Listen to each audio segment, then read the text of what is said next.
राधे कृष्ण राधे कृष्ण। श्री यमुना जी का स्तोत्र।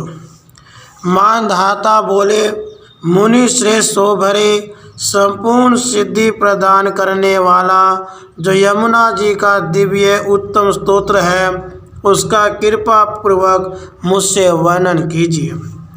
श्री सोभरी मुनि ने कहा, महामते, अब तुम सूर्य कन्या यमुना जी का स्तोत्र सुनो, जो इस भूतल पर समस्त सिद्धियों का देने वाला, धर्म अर्थ काम और मोक्ष रूप चारों पुरुषार्थों का फल देने वाला है।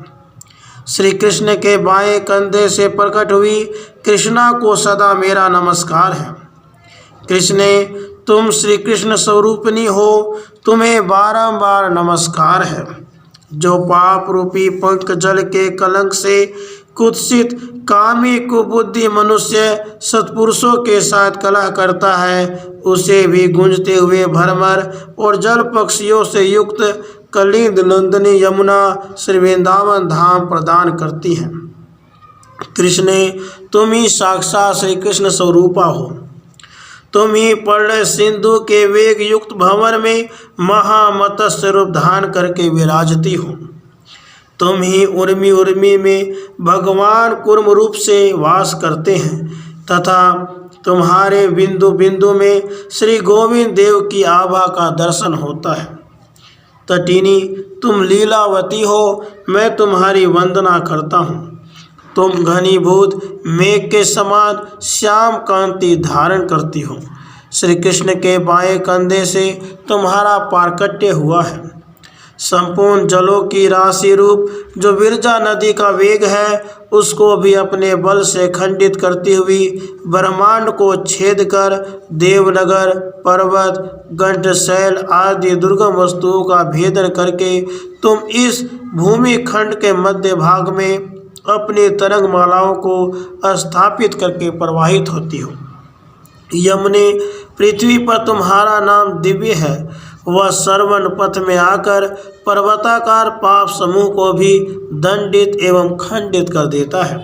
तुम्हारा वह अखंड नाम मेरे वांगमंडल वचन समूह में क्षण भर भी स्थित हो जाए, यदि वह एक बार भी वाणी द्वारा गृहीत हो जाए तो समस्त पापों का खंडन हो जाता है। उसके स्मरण से दंडनीय पापी भी अदंडनीय हो जाते हैं। तुम्हारे भाई सूर्यपुत्र यमराज के नगर में तुम्हारा प्रचंडा यह नाम सुदृढ़ अति दंड बनकर विचरता है। तुम विषय रूपी अंधकूप से पार जाने के लिए रस्सी हो, अथवा पाप रूपी चूहे के निगल जाने वाली काली नागिन हो, अथवा विराट पुरुष की मूर्ति की वेणी को अलंकृत करने वाला नीले पुष्पों का गजरा हो, या उनके मस्तक पर सुशोभित होने वाली सुंदर नीलमणि की माला हो। जहाँ आदिकर्ता भगवान श्री कृष्ण की वल्लभा गोलोक में भी अति दुर्लभा, अति सौभाग्यवती, अद्वितीय नदी श्री यमुना प्रवाहित होती हैं। उस भूतल के मनुष्यों का भाग इसी कारण से धन्य है। गौओं के समुदाय तथा गोप गोपियों की क्रीड़ा से कलित कलिंद नंदिनी यमुने, कृष्ण परभे तुम्हारे तट पर जो जल की गोलाकार चपल एवं उताल तरंगों का कोलाहल कल कल रव होता है, वह सदा मेरी रक्षा करे।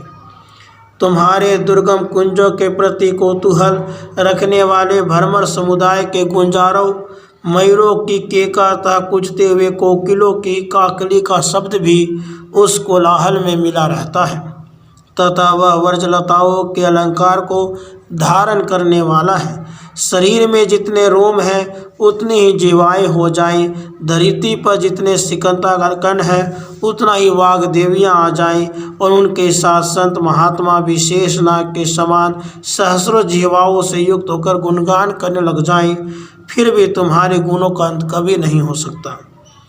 कलिंदगिरी नंदिनी यमुना का यह उत्तम स्तोत्र यदि उषा काल में ब्राह्मण के मुख से सुना जाए अथवा स्वयं पढ़ा जाए तो भूतल पर परम मंगल का विस्तार करता है। जो कोई मनुष्य भी यदि नित्यशः इसका धारण चिंतन करे तो वह भगवान के निज निकुंज लीला के द्वारा वर्णन किए गए परम पद को प्राप्त होता है। इस प्रकार श्री रक्त संहिता में माधुर्य खंड के अंतर्गत शोभरी मांधाता के संवाद में श्री यमुना स्तोत्र नामक 17वां अध्याय पूरा हुआ। राधे कृष्ण राधे कृष्ण।